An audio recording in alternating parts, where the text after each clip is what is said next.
ఇప్పుడు game changer cinema ఎంతో భారీ అంశాల మధ్య రిలీజ్ అయ్యి మిక్స్డ్ టాక్ కూడా వస్తుంది. అయితే first day collections 186 crores plus అంటున్నారు. సో కొంతమంది మ్యాక్సిమం మెంబర్స్ అబద్ధం అంటున్నారు. మీ అభిప్రాయం అంటే అవ్వచ్చు లేకపోవచ్చు. ఏంటంటే ఇప్పుడు రామ్ చరణ్ వల్ల అయితే అయిద్దో లేదో తెలియదు.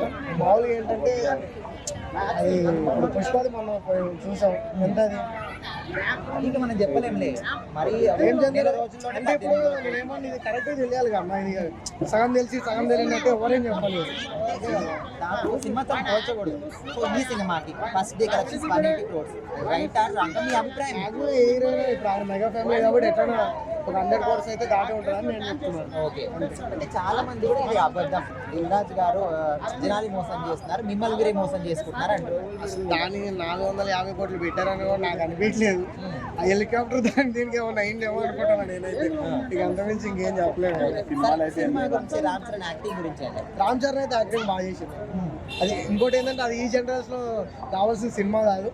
అది ఇప్పుడు ఈ జనరేషన్ కోరుకునేది ఏంటంటే ఒక పుష్ప, ఒక దేవర, ఒక సలార్ అట్లాంటివి కావాలి. ఒక మాస్ లెవెల్లో క్రింజ్ యాక్టర్స్ ఈ జనరేషన్ కి అది అర్థం కాదు. అది మొత్తం ఎడ్యుకేటెడ్ పర్సన్స్ కి గేమ్ చేంజర్. ఈ జనరేషన్ లో ఎడ్యుకేటెడ్ పర్సన్స్ ఎవరు చూడరు.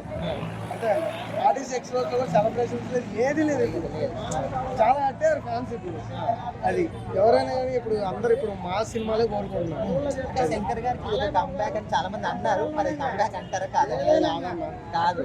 అంటే మరి రామ్ చరణ్ లెవెల్ కి ఇది సెట్ అయిందా ఆయన పాపులారిటీ?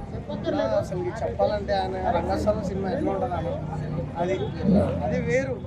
ఇది కూడా ఏంటంటే బాగానే ఉంటుందని మనం కూడా అందరూ అనుకున్నాం.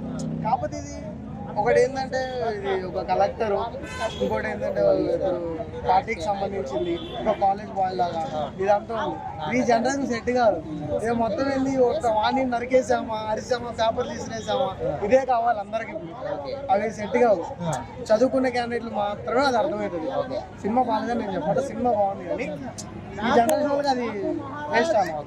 రామ్ చరణ్ యాక్టింగ్ లెవెల్స్ కి ఆయన పాపులారిటీకి ఇలాంటి సినిమా చేస్తే బాగుంటుంది. నెక్స్ట్ వచ్చి ఆర్సీ 16 బాగుంటుంది. అది బాగుంటుందని అనుకుంటున్నాను. ఓకే, సో మొత్తానికి గేమ్ సినిమా గురించి ఒక మాటలు అయితే సినిమా అయితే బాగుందన్న. ఇప్పుడు అనవసరంగా ఇట్లా బాగాలేదని చెప్పడం ఎందుకు? మామూలుగా ఇట్లా మెగా ఫ్యామిలీ అన్ని పక్కన పెట్టి అన్న కూడా ఒక క్రేజ్ అనేది ఉందని అందరూ అర్థం చేసుకుంటే బాగుంటుందని నేను అనుకుంటున్నాను.